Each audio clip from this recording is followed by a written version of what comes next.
So today I am doing this black kitty cat shelf, and I'm speeding it up, or this would have been a super long video.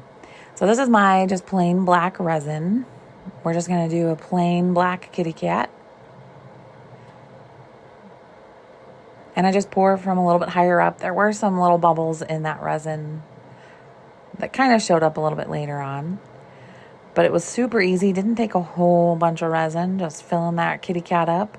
And then the shelves.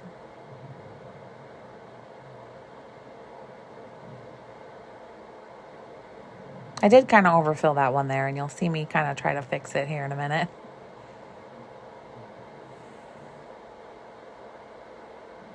It kind of worked.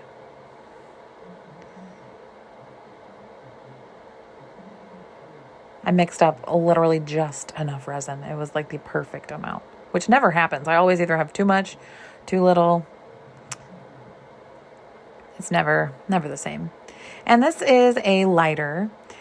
It's one of those like torch-like lighters, which I don't recommend because they do sometimes melt my little molds. So just use just a regular long neck lighter. So this was 24 hours later, and it's going to come out of the mold.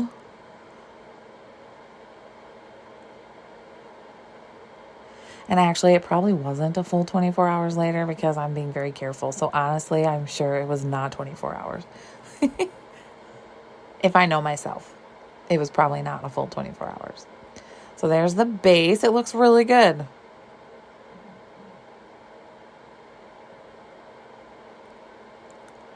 And this is just plain black resin, plain mica powder in there. There's not a whole bunch of sparkle or glitter, just the mica powder kind of just, I might have put way too much in there, and it just kind of turned it black, which is perfectly fine. That's kind of what I wanted.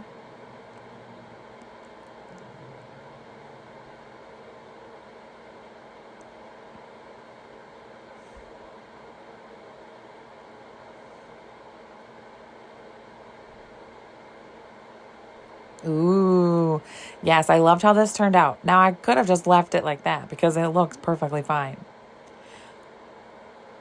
There were a few little bubbles that I found. There's maybe a little bit of imperfection, but not that bad. It's really not horrible for the price of molds that this was.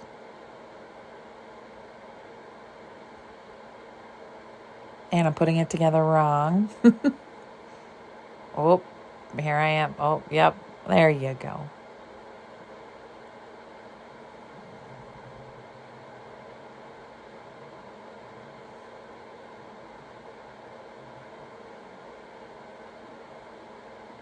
So cute. And I probably just should have left it like that.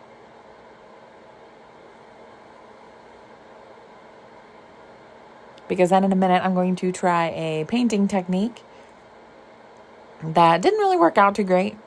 That part is also sped up, so you don't have to sit and watch me paint in all these little spots. I'm going to paint the crescent moon yellow and then the rest a silvery color. And I think I'm probably talking, but I decided to do a voiceover for this part because I think the sound was a little crazy because I think the air conditioner was popping on and everything. So this is what I decided to do. I took a paintbrush. This is very sped up, and it's a little bit too big of a paintbrush, and I'm taking some acrylic silver paint and just painting in those areas. And then because it's resin, if you wipe it off right away, the shiny resin does not stick to the acrylic paint. So when you wipe it off when it's still wet, it looks just fine. So this is one method of painting little indents in your mold if you want to paint them. But I found out that I didn't really like the after look of it. This is when I'm finished. It doesn't look great. I don't know if it's the paintbrush I used or if it's just me. I might have to do a second coat on there and make it look better. But this is a sped up version of a different type of painting in a mold. And those little sticks are very helpful. They're just little buds. You can use just regular cotton buds if you want. And here I am talking again, but I wanted to speed this part up because it really took some time. So this is me taking silver mica powder, or white mica powder, as I showed you earlier, and just carefully painting with the mica powder on the parts that are raised in the mold before putting the resin in. This is a really, really good way to keep the resin where you want it to be, although it does kind of get messy. If you're messy and you get resin everywhere, you'll have to do a lot of cleanup afterwards.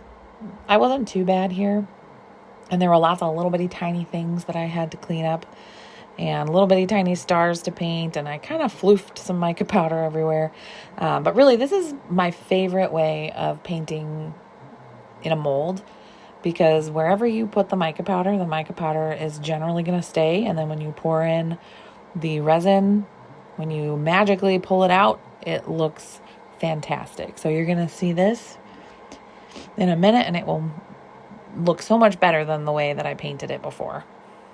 And both methods of adding decoration to your molds are perfectly acceptable, whichever one you like best. And then this one, I added some sparkle. And then I also looked at the picture again, and those little notches are actually for jewelry and things. So the shelf is, I guess, sort of like a jewelry shelf, and you put a little tea light in there. You can hang your necklaces on it if you want.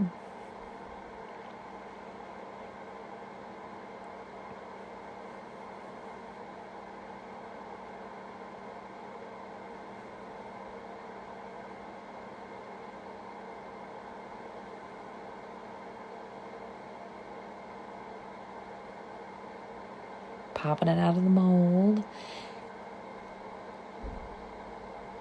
And look at that. Oh my goodness. I used a holographic glitter in this, and of course it all floated to the bottom, but I just absolutely love it. And the paint job with the mica in the mold before I poured the resin in just really looked great. I think I might have put a little bit too much glitter in because it kind of just distracts away from the stars. But oh my goodness, I just love it. It looks a lot more professional and finished than me painting with that brush.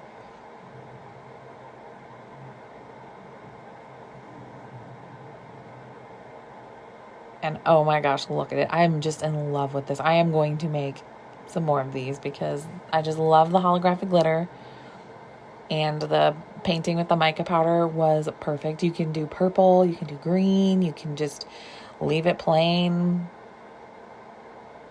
This one is definitely my favorite though, because I love glitters.